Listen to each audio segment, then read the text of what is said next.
Lu ngerasa insomnia kan? Kepikiran sesuatu yang itu-itu juga, tapi nggak ada jawabannya dan nggak ketemu solusinya di mana. Nah, itu tandanya kalau lu itu sebenarnya overthinking, di mana lu memiliki kecenderungan memikirkan masalah secara berlebihan tanpa adanya solusi yang jelas. Nah, di sini gue bakal bahas masalah overthinking itu kenapa bisa terjadi, tanda-tandanya, hingga cara untuk mengatasinya. So, langsung aja kita mulai dari nol. Apa sih sebenarnya overthinking itu? Sederhananya gini ya, lu memikirkan sesuatu hal yang cenderung negatif dan belum tentu benar juga secara berulang-ulang yang dapat menyebabkan kecemasan hingga lu sulit untuk bergerak maju. Berpikir kritis itu sebenarnya wajar aja, justru malah membantu dalam menemukan solusi. Tapi overthinking itu justru malah membuat lu terjebak dalam lingkaran pikiran tak berujung. Contoh kecil overthinking itu misalnya kayak lu melakukan sesuatu yang gak lu sengaja dan lu merasa bersalah akan hal itu dan membuat lu berpikir kayaknya seharusnya gue gak lakuin itu. Atau lu mikir seharusnya gue cepat minta maaf dan kayaknya gue tadi melakukan sesuatu yang bodoh. Nah, pada titik tertentu, pikiran lu itu akan terus berulang dan itu membuat fokus lu terganggu sehingga emosi lu menjadi nggak stabil. Untuk penyebab dari overthinking itu sebenarnya ada dua faktor ya. Yang pertama itu faktor internal dan yang kedua adalah faktor eksternal. Faktor internal itu berasal dari diri lu sendiri. Contohnya kayak lu menekankan prinsip perfeksionis dan standar tinggi terhadap diri lu sendiri yang menuntut untuk segalanya sempurna 100%. Makanya detail kecil pun lu pikirkan secara terus-menerus. Kemudian lu merasa trauma akan kejadian yang tidak mengenakan di masa lalu, seperti sebuah kesalahan atau penolakan yang membuat otak lu itu jadi terkunci pada kemungkinan buruk di masa yang akan datang. Jadi saat ada tanda-tanda kecil yang mengarah ke trauma lu langsung besar-besarkan hal itu karena lu takut kesalahan yang sama akan terulang. Ada faktor eksternal, yaitu faktor yang berasal dari luar diri lu. Nah, ini kayak tekanan sosial dan media sosial lo. Jadi lu membandingkan diri lu dengan standar media sosial ya, dengan standar TikTok. Lu lihat semua orang di media sosial lu hidupnya enak mulu, sedangkan lu mau makan buat besok aja mikirnya setengah mati. Kemudian bisa juga overthinking lu itu berasal dari informasi berlebihan yang lu terima. Jadi terlalu banyak opini atau saran yang lu dapat yang akhirnya lu sendiri bingung mana yang terbaik. Ditambah lagi kurangnya dukungan emosional dari orang-orang sekitar lu, kayak gak ada yang dengerin lu, sehingga pikiran lu tuh numpuk sendiri dan menciptakan rumah buat overthinking lu untuk terus-menerus ngawang gak jelas. Ada 5 tanda kalau lu tuh sedang mengalami overthinking. Nah, kalau lu ngerasa 5 hal ini ada di lu, berarti ya lu overthinking. Ciri yang pertama itu adalah pola pikir lu yang berulang atau loop mental. Dimana lu kepikiran suatu topik yang itu aja tanpa henti dan tidak kunjung menemukan titik terang, justru malah terus kembali ke skenario terburuk. Ciri yang kedua yaitu kesulitan mengambil keputusan. Nah, dimana ada banyak banget pilihan tentang keputusan lo, tapi lo takut kalau lo salah ambil nantinya. Padahal nggak ada yang semuanya 100%. Yang ada, semakin lambat lu mengambil keputusan, maka lu akan semakin overthinking. Ciri yang ketiga adalah kecemasan dan stres berlebih. Ini mungkin terjadi kalau overthinking lu udah parah ya, dimana lu tuh merasa jantung lu berdebar, otot lu tegang, dan pikiran lu jadi nggak tenang. Padahal sebenarnya tidak ada ancaman terhadap diri lu di saat itu. Dan lu jadinya merasa susah tidur padahal lu udah capek banget. Ciri yang keempat adalah lu berlebihan dalam evaluasi diri lu maupun orang lain.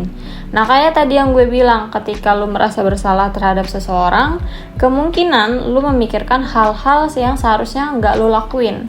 Dan lu merasa itu buruk banget padahal itu nggak seburuk itu. Dan ciri yang terakhir adalah sampai pada tahap gejala fisik. Ini mah udah parah banget, dimana lu ngerasa sakit kepala, kemudian gangguan pencernaan, seolah-olah tubuh lu itu memproyeksi stres mental menjadi fisik. Nah, kalau lu udah parah gini, lu harus segera atasi karena bisa aja mempengaruhi kesehatan lu secara jangka panjang. Dampak negatif Overthinking itu bukan hanya sekedar dapat menjadi beban pikiran mendalam. Ini juga bisa mempengaruhi hal-hal seperti gangguan mental kecemasan. Itu memperburuk anxiety lu dan berpotensi depresi yang dipicu oleh rasa cemas secara terus-menerus, di mana pikiran lu jadi susah rileks dan dapat memicu burnout. Penurunan aktivitas juga bisa terjadi karena waktu lu habis terpakai untuk berpikir daripada bertindak. Tugas lu juga bisa tertunda karena lu terlalu memikirkan kesempurnaan. Gangguan hubungan sosial lu juga bisa terpengaruh karena lu takut terjadinya kesalahan saat lu berbicara dan lu takut kalau orang-orang menganggap lu adalah orang yang bodoh. Pengambilan keputusan lu juga itu mungkin terpengaruh karena lu terlalu banyak memikirkan resiko yang membuat peluang baik itu mungkin aja terlewatkan. Itu karena lu takut salah melangkah, makanya lu nggak melangkah sama sekali. Dampak negatif lainnya juga bisa berakibat pada kesehatan fisik lo yang ikutan tertekan. Lu jadi kurang tidur, pola makan lu jadi kacau, dan lu jadinya mudah sakit karena tubuh lu terus-terusan melepas hormon stres. Dan akhirnya seluruh kualitas hidup lu terus-menerus menunjukkan penurunan.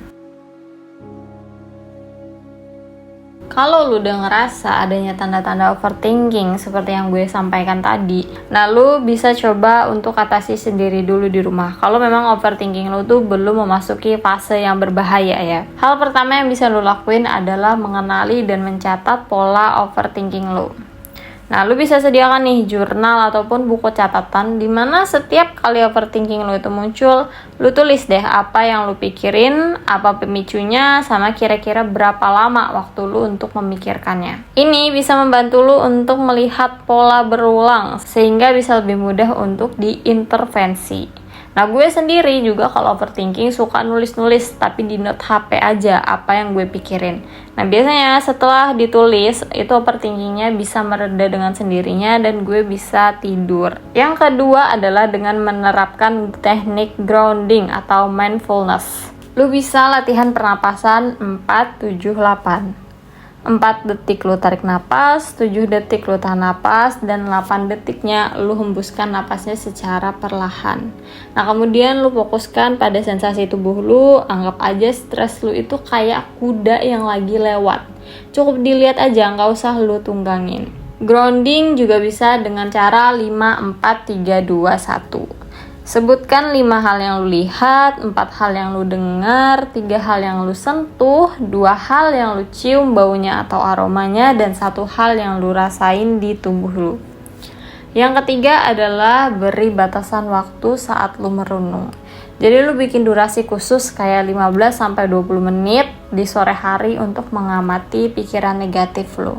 Kemudian lu atur lagi waktu lu ke hal-hal yang baik kayak membaca, menonton, mendengarkan musik yang lu suka, dan melanjutkan aktivitas lain tanpa memikirkan hal-hal yang bikin lu overthinking. Ini bisa membantu lu buat mencegah pikiran-pikiran negatif itu datang lagi di sepanjang harinya. Yang keempat adalah practice action over analysis. Jika lu dihadapi pilihan, maka tetapkan batas waktu untuk lu memilih. Kemudian lu sesegera mungkin untuk mengambil langkah walaupun itu tidak sempurna. Lu harus ingat ya, kalau proses itu lebih baik ketimbang perfeksionis. Lu lebih baik membuat sedikit kemajuan daripada menunggu kesempurnaan. Kalau lu udah ngambil tindakan, baru lu evaluasi. Nah, kesalahan itu bisa diperbaiki sambil lu terus berjalan, bukannya berhenti di satu titik keraguan. Yang kelima adalah ganti pola pikir lu ke afirmasi positif. Gak apa-apa lu afirmasi diri lu sendiri kayak bilang, gue udah lakuin yang terbaik.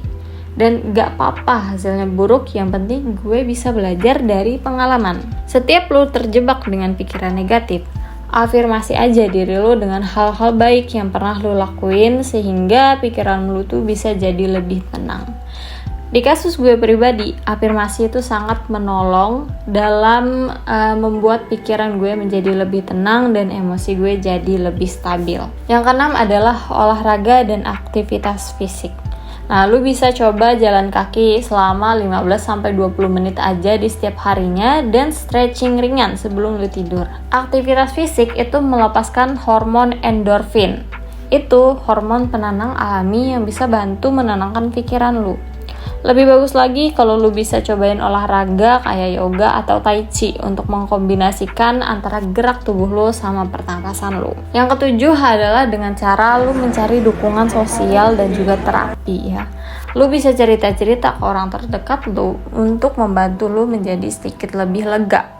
Nah, kalau overthinking lu terjadi secara terus-menerus dan bahkan sampai mengganggu aktivitas lu boleh banget untuk mempertimbangkan untuk melakukan konseling atau terapi dengan psikolog. Teknik terapi itu membantu banget dalam mengubah pola pikir negatif lo. Nah, itu ya pembahasan mengenai overthinking. Overthinking itu sebenarnya normal ya, dan semua orang pun merasakannya. Lu bisa cobain cara-cara tadi untuk membantu lu dalam menangani overthinking. Tapi kalau lu merasa overthinking lu itu udah sampai parah banget, gue juga saranin lu buat cari pertolongan ahli seperti psikolog ya.